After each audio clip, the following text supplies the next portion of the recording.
Misteryo sa pagpanaw ni Atong Ang. Sa Malaysia, kontrobersyal na nawawalang sabongero at relasyon kay Sunshine Cruz. Kung bago ka lang sa channel na ito, huwag kalimutang mag-like, share, comment, and subscribe.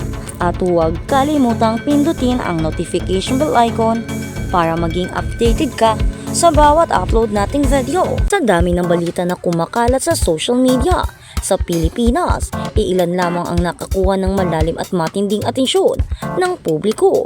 Isa sa mga ito ay ang kamakailang ulat tungkol sa pagkamatay ng dating negosyanteng si Atong Ang sa bansang Malaysia sa edad na 68. Ang balitang ito ay hindi lamang nagdulot ng panghihinayang, kundi nagbukas din ng napakaraming tanong tungkol sa kanyang nakaraan, mga kontrobersya at ang misteryosong pagkawala ng mahigit 30 sabongero na may kaugnayan sa kanyang negosyo. Sa bawat sulok ng social media, tila sabik ang publiko na malaman ang bawat detalye ng kasong ito, mula sa kanyang pagkakakilanlan hanggang sa ugnayan niya sa kilalang aktres na si Sunshine Cruz. Si Atong Ang ay kilala sa larangan ng online sabong at iba pang uri ng negosyo na kumita ng malaki, lalo na noong panahon ng pandemya. Subalit kasabay ng kanyang tagumpay ay ang serye ng mga kontrobersya na naglalatag ng hindi mabubuting reputasyon sa kanya. Isa sa mga pinakamalaking skandalo ay ang biglaang pagkawala ng mahigit 30 sabongero, mga individual na dating kasapi o kliyente ng kanyang negosyo. Ang kanilang pagkawala ay hindi lamang nagdulot ng personal na trahedya sa mga pamilya, kundi nag-iwan din ng malawakang palaisipan sa publiko at sa mga otoridad. Dahil sa kasong ito, si Atong Ang ay naging wanted at piniling magtago mula sa Pilipinas. Mula noon, ang kanyang eksistensya ay naging usap-usapan ng publiko at ng media. May mga haka-haka na siya ay nasa ibang bansa, may nag-aakala na nagpalit siya ng identidad, at may ilan na naniniwala na siya ay patay na noon pa man. Ang kanyang pagkawala ay nagdulot ng matinding diskusyon at pagsubok sa tiwala ng publiko sa sistema ng hustisya sa bansa. Ang pinakahuling ulat tungkol sa kanyang pagkamatay ay nagmula sa social media, kung saan lumabas ang larawan ng isang lalaki na umano'y si Atong Ang, nakaratay sa isang ospital sa Malaysia. Bagaman limitado ang detalye, agad na napansin ng publiko ang pagkakahawig ng lalaki sa dating negosyante. Ang kanyang pagpanaw sa ibang bansa ay nagdulot ng maraming katanungan. Paano siya nakatakas sa Pilipinas nang hindi nahuhuli? Ano ang tunay na dahilan ng kanyang pagkamatay? Dahil ba sa sakit, aksidente o may ibang dahilan na hindi pa nabubunyag?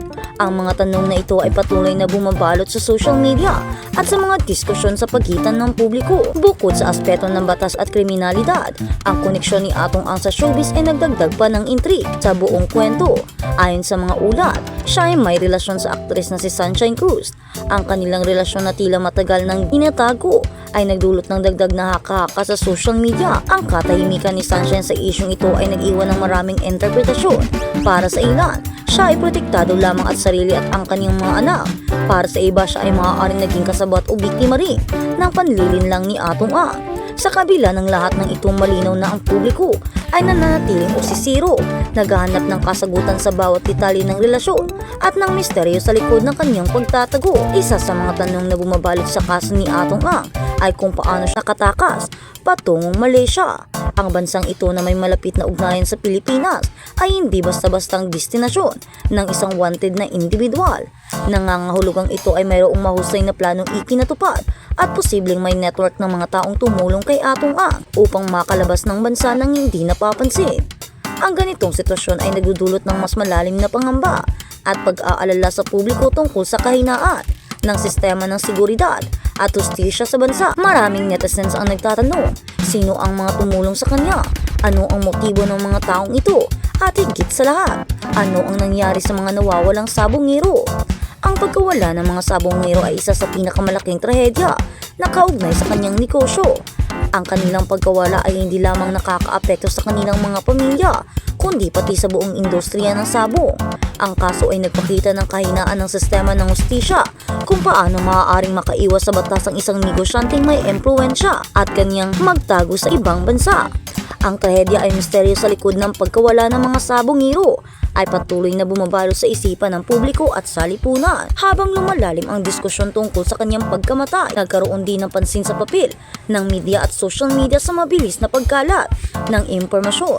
Ang larawan at ulat tungkol kay Atong Ang ay kumalat ng mas mabilis sa online platforms kaysa sa mga opisyal na pahayag mula sa mga otoridad. Ito ay nagdulot ng mas maraming haka-haka at nagpapakita kung paano ang interes ng publiko ay maaaring mag-override sa opisyal na proseso ng balita at impormasyon. Sa aspeto ng showbiz, hindi rin maalis ang epekto nito sa reputasyon ni Sunshine Cruz. Ang pangalan niya ay muling naibalik sa mata ng publiko dahil sa kanyang koneksyon kay Atong Ang. Sa industriya kung saan ang imahe at reputasyon ay napakahalaga, ang pagkakadawit sa ganitong skandalo ay maaaring magdulot ng permanenteng epekto sa karera ng isang artista. Gayunpaman, para sa marami si Sunshine Cruz ay isa lamang biktima ng pag-ibig. Minahal niya ang maling tao sa maling panahon at ang kanyang katahimikan ay maaaring paraan upang protektahan ang sarili at ang kanyang pamilya. Habang patuloy na kumakalat ang balita tungkol sa pagkamatay ni Atong Ang, ang kaso ay nananatiling bukas sa publiko. Ang mga pamilya ng nawawalang sabongero ay naghihintay pa rin ng hustisya. Ang publiko ay patuloy na nagtatanong, sino ang mga kasabwat niya, paano siya nakatakas, at bakit tila mas mabilis kumalat ang balita sa social media kaysa sa opisyal na ulat ng mga otoridad. Ang mga katanungang ito ay nagpapakita ng mas malalim na problema sa sistema ng batas, seguridad at transparency sa bansa. Sa huli, ang kaso ni Atong Ang ay isang paalala sa lipunan. Ang katiwalian, pagtatago at manipulasyon ay maaaring magtagal, ngunit ang epekto nito ay hindi mawawala sa loob ng mahabang panahon. Ang pagkawala ng mga sabongero, ang misteryong pagpanaw at ang koneksyon sa showbiz ay nagpapaalala sa publiko ng kahalagahan ng hustisya at katotohanan. Ang katotohanan, anuman ang anyo nito, ay sa huli ay lalabas at ang lipunan bilang bahagi ng proseso ng paghahanap ng hustisya ay dapat maging handa na harapin ito. Ang kwento ni Atong Ang ay hindi lamang tungkol sa pagkamatay ng isang negosyante o sa misteryo ng pagkawala ng mga sabongero.